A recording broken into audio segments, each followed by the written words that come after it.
really interesting talk with my mom back in the day when she was doing some of her own therapy work. And it was really interesting because she was able to reflect on some of her childhood and how when her parents were raising her, they didn't really tell her basic things, even like, I love you. She knew they loved her. She had that understanding and that knowledge, of course, but she didn't experience hearing it.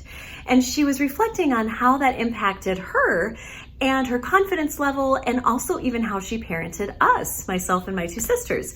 And so I really wanted to just highlight today how incredible it is that we have these things that kids need to hear, but we can't give away what we ourselves don't possess. As you're listening to this list today, I want you to listen, of course, both as a parent, also as a child of God or a child yourself. In the secular psychology world, we have this term called reparenting ourselves.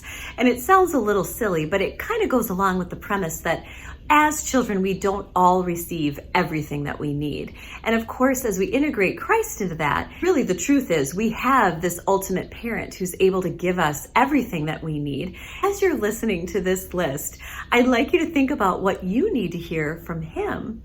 And let's see if it lines up with what you also want to more intentionally communicate with your kids. Let's dive in.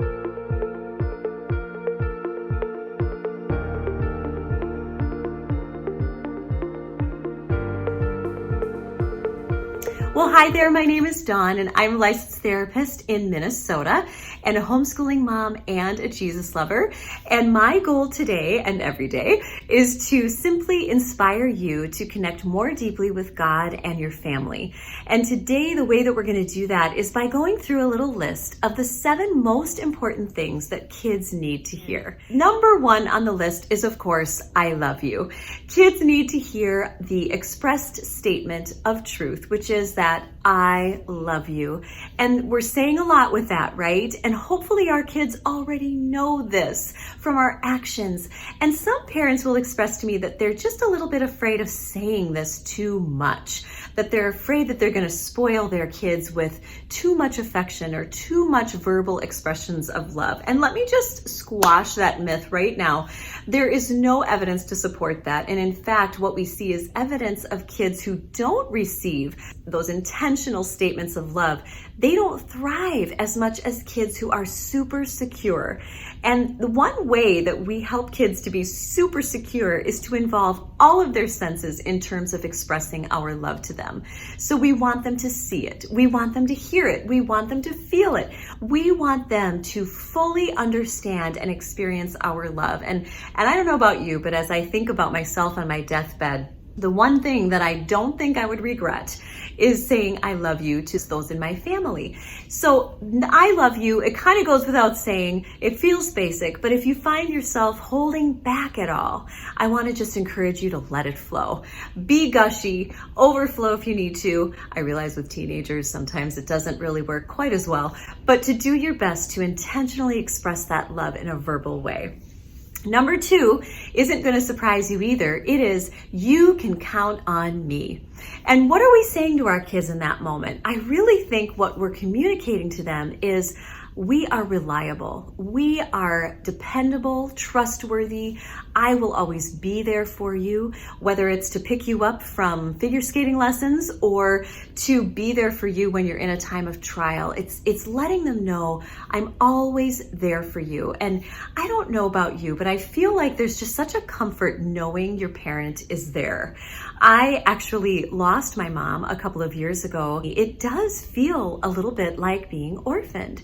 And it's funny how the power of just knowing that she was there, just knowing that a parent is there for you, brings such a sense of safety and security in the world. I totally love number 3. It is, I treasure you. I think about the scripture that talks about how the Lord dances and sings over us. When I think of I delight in you, that is the picture that I have, is the Father God literally like dancing with total delight over who we are. And that is a whole other video of receiving that kind of love from God. But how awesome for our kids to feel that from us. I recently was chatting with a mom in my counseling office, and she was saying how powerful it's been for her to realize there's duty of parenthood, but then there's delight. And so how many of us are fulfilling our duties of parenthood? We are feeding them, we are washing their clothes, we are giving them rides to and fro, but are we delighting in them? Are we communicating our absolute joy in who they are? And when I think about how to say that to them, I think of phrases like, I adore you. I love who you are. You bring me so much joy. I can't imagine not having you as a son or a daughter. These are statements that convey just the delight we have and how we treasure these kids. And I think there's a second piece to this statement that really is powerful. And the fact that they are treasured communicates to them that we receive them as a gift. We do not find them to be a nuisance. We do not find them to be inconvenient. We are delighted that God blessed us with these kids and that He's given them over into our care and that He trusts us with them. How powerful for the kids to hear. This is a big one. I feel like families that don't master this really struggle, and this one is being able to say to your kids, I'm sorry, will you please forgive me? There are lots of clients that I'm working with in the past and even in the present who struggle with this. Parents who just simply aren't able to humble themselves and from a really soft heart, be able to just confess what they did wrong, to humbly admit that they're not perfect, and to take ownership. I think so often we're seeing sort of an epidemic of people who have so much shame that they're carrying from who knows what in their past, that there's this fear around taking ownership. And so it can look like blame. It can look like, but you did this and you made me do that. I want to encourage you to humble yourself in front of your kids, because do you know what you're teaching them to do? You are teaching them to do the same thing. And they will model this in their life, because what kids learn when we're able to humbly apologize and ask for forgiveness, they learn that it is safe to be imperfect. It's safe to make mistakes. They also learn how to forgive, and I think that's huge. In the other scenario, they learn how to have a hard heart. They learn how to foster resentment. They learn how to stew. In this, we are modeling for them healthy conflict resolution. We want to, first of all, have a clean heart and a clean conscience with them because we value the relationship. And we also want them to see how we can say we're sorry and we're all still okay. I also think that when we ask them for forgiveness, we're conveying the importance that we have for them, that we value the relationship and that they are people that we have a long-term, lifelong relationship with. And in order for that relationship to be healthy, we have to be able to admit our faults to each other, and we have to be able to apologize. The next one is because. And I know that's not really a statement in itself, but why do kids need to hear that? And it can't really be because I said so. I know that's a favorite for a lot of us when we're under stress, but saying the word because and explaining why we've made a particular choice, whether it has to do with them or not, why something is happening in the world according to our family values. What do we see about that? Why is this happening, Mom? Well, because. What about issues of faith or identity, issues in the relationship, or even explaining why I feel the way that I do? So if I am explaining to my child, I feel disrespected because, and to really fill that out, giving them more foundational basis for the feelings that we have, for the way that the world is working at the time, for why I decided to make a particular decision. It's giving them more information because obviously they are hungry for knowledge. They're little sponges.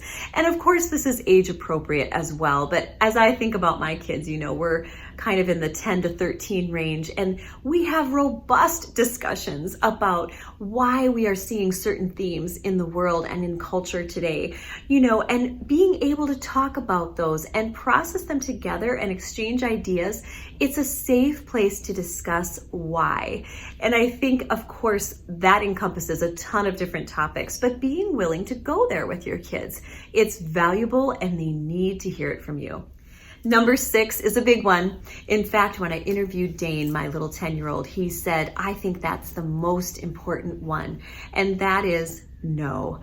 Most of us know that we need to say no, but a lot of us struggle with it because we really don't love to see our kids suffer. We don't like to deny different privileges, and we don't want to create conflict. It teaches them that they need to behave in a certain way in order to be successful and a blessing in the world. And so saying no is the whole kind of boundary discussion.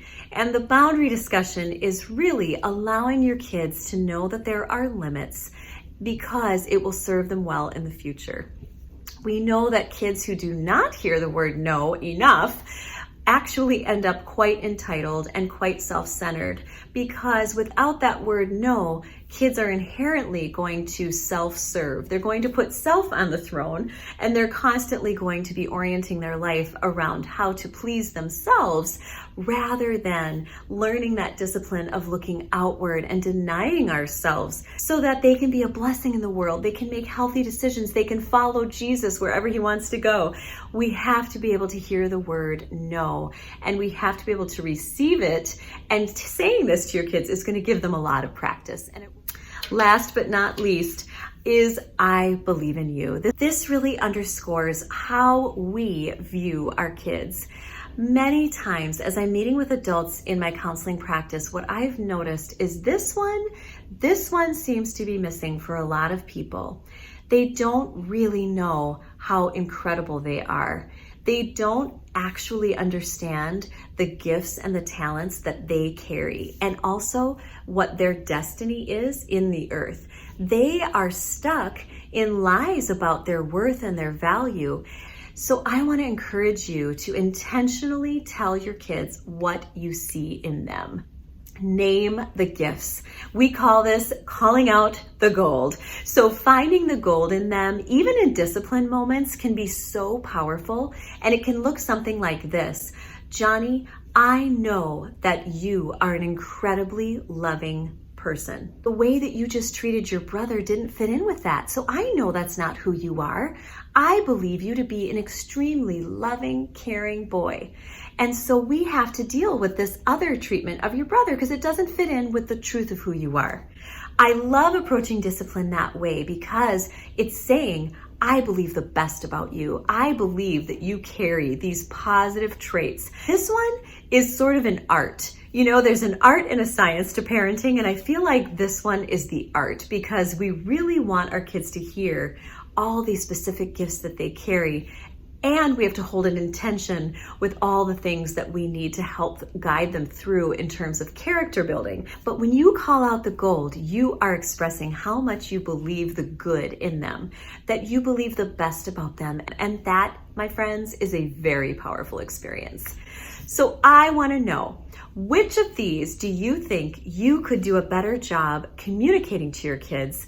And then secondly, and maybe even more importantly, which one do you need to hear? There is an exercise of simply sitting down with your journal and expressing to yourself what it is that you never received from your parents or from God. And God is the ultimate source of all of these things, right? He is the ultimate source of love and goodness and healthy identity and a healthy view of ourselves. Maybe you sit down with some coffee and your journal and go before God and just ask him, how do you see me, Lord? When you identify which statement you need to hear from him, ask him about it.